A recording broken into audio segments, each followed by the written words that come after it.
എല്ലാവർക്കും പുതിയൊരു വീഡിയോയിലേക്ക് സ്വാഗതം.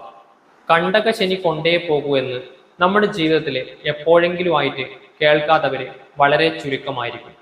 നമ്മളൊരു ജ്യോത്സ്യനെ കാണാൻ പോയാൽ അവരാദ്യം പറയുന്ന അപൂർവം ചില കാര്യങ്ങളിൽ ഒന്നാണ് ശനിദോഷം ഉണ്ട്, ഇത്ര വർഷത്തേക്ക് നിങ്ങൾ അത് അനുഭവിക്കേണ്ടി വരും, അതിന് ഇന്ന കർമ്മങ്ങളൊക്കെ ചെയ്താൽ ഒരു പരിധിവരെ നമുക്ക് അതിൽ നിന്ന് രക്ഷപ്പെടാൻ പറ്റുമെന്ന്. അങ്ങനെ പറഞ്ഞ് ഒരുപാട് കർമ്മങ്ങളും നമുക്ക് വേണ്ടി അവർ എഴുതി തരാറുണ്ട്. ഇത്തരം കർമ്മങ്ങളൊന്നും ചെയ്യുന്നതിന് മുമ്പ് ഞാൻ ഇനി പറയാൻ പോകുന്ന ഈ ഒരു കാര്യം നിങ്ങളൊന്ന് കേട്ട് നോക്കിയ ശേഷം നിങ്ങളുടെ ജീവിതത്തിൽ ഒരു തീരുമാനം എടുക്കുന്നതായിരിക്കും നല്ലത്. വിശ്വാസമുള്ളവർക്ക് വീഡിയോ മുന്നോട്ട് കാണാവുന്നതാണ്, അല്ലാത്തവർക്ക് സ്കിപ്പ് ചെയ്ത് പോകാവുന്നതാണ്. ഹൈന്ദവ വിശ്വാസം അനുസരിച്ച് ശനീശ്വരനെ നമ്മൾ കർമ്മഫലദാതാവായിട്ടാണ് കാണുന്നത്. എന്ത് കർമ്മം ചെയ്താലും ആ കർമ്മത്തിനുള്ള ഫലം തരുന്ന ആളാണ് ശനീശ്വരൻ. അത് ദേവന്മാരാണോ അസുരന്മാരാണോ മനുഷ്യരാണോ നല്ലവരാണോ മോശം ആളാണോ എന്നൊന്നും നോക്കിയല്ല ശനീശ്വരന്റെ കർമ്മം. എന്ത് കർമ്മമാണോ ചെയ്തത് അതിനുള്ള ഫലം ഏതൊരു വ്യക്തിയാണെങ്കിലും അവര് അനുഭവിക്കണം എന്നുള്ളതാണ് ശനിയുടെ നിയമം. അങ്ങനെയുള്ള ശനിയെക്കുറിച്ച് ഒരു കഥ പറയട്ടെ. ഇങ്ങനെ എല്ലാവരെയും ബാധിച്ചുകൊണ്ടിരിക്കുന്ന ശനി ഒരു നാൾ ഗണപതിയെ ബാധിക്കാൻ പോയി. ഗണപതിയെ ബാധിക്കാൻ പോയ സമയത്ത് അന്ന് ഗണപതി പറഞ്ഞു, ഇന്നൊരു ദിവസം എനിക്ക് അനുവദിച്ചു തരണം, നാളെ എന്നെ ബാധിച്ചോളൂ എന്ന്. അപ്പൊ ശനി പറഞ്ഞു, അതിന് രേഖാമൂലം എനിക്ക് എഴുതി തരണം. അന്ന് ഗണപതി ശനീശ്വരന്റെ കയ്യിൽ എഴുതി കൊടുത്തു, നാളെ വാ എന്ന്.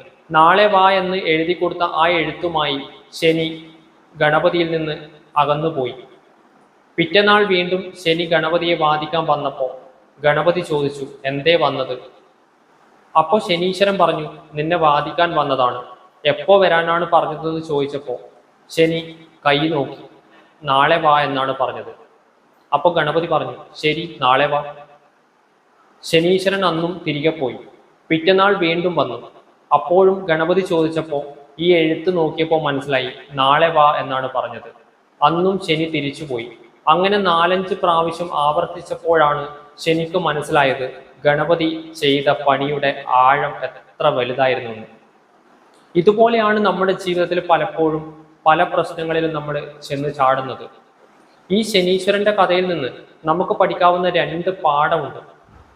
ശനി വാദിക്കാൻ പോയാല് വാദിക്കണം എന്ന ആ ഒരു വലിയ സത്യം മറന്നുകൊണ്ട് ഒരു ദിവസം ഗണപതിക്ക് അനുവദിച്ചു കൊടുത്തതാണ് ശനി അവിടെ ചെയ്ത ഏറ്റവും വലിയ തെറ്റ്. അതുപോലെ ഗണപതി അന്ന് ചെയ്തത്, വാദിക്കാൻ വന്ന എത്ര വലിയ വാദയാണെന്ന് അറിഞ്ഞിട്ടും ഒരു ദിവസം അനുവദിച്ച് ചോദിച്ചപ്പോൾ ആ ചോദിക്കാനുള്ള മനസ്സാണ് അവിടെ ഗണപതിയെ വലിയ ആളാക്കി മാറ്റിയത്. ഇതുപോലെയാണ് നമ്മുടെ ജീവിതത്തിൽ പലപ്പോഴും പല അവസരങ്ങൾ വരുമ്പോൾ നമ്മൾ തട്ടി മാറ്റുന്നതും അല്ലെങ്കിൽ അതിലൂടെ നമ്മൾ രക്ഷപ്പെട്ടു പോകുന്നതും. അല്ലാതെ നമ്മൾ വിശ്വസിക്കുന്നത് പോലെ ശനി നമ്മളെ ബാധിക്കുന്നൊന്നുമില്ല. നമ്മൾ ചെയ്യുന്ന കർമ്മം എന്താണോ അതിൻ്റെ ഫലം നമ്മൾ അനുഭവിക്കുന്നു എന്ന് മാത്രം. ഒരവസരം നമ്മളെ മുന്നിൽ വന്നപ്പോൾ ആ അവസരവുമായി നമ്മൾ മുന്നോട്ട് പോയാലേ നമുക്ക് വിജയിക്കാൻ പറ്റും. മറിച്ച് ഇത് പോരാ, ഇത് എനിക്ക് ചെയ്യാൻ പറ്റില്ല, ഇതിനേക്കാൾ വലുത് വേണം എന്ന് കരുതി ആ അവസരം നമ്മൾ സ്വീകരിക്കാതിരിക്കുമ്പോഴാണ് നമ്മൾ പലപ്പോഴും ജീവിതത്തിൽ പരാജയപ്പെട്ടു പോകുന്നത്.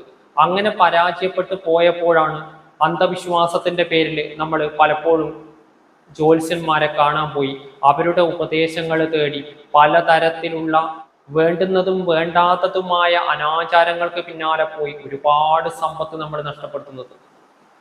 ആവശ്യമുണ്ടോ എന്നുള്ളത് പല തവണ നമ്മൾ ചിന്തിക്കേണ്ടതാണ്.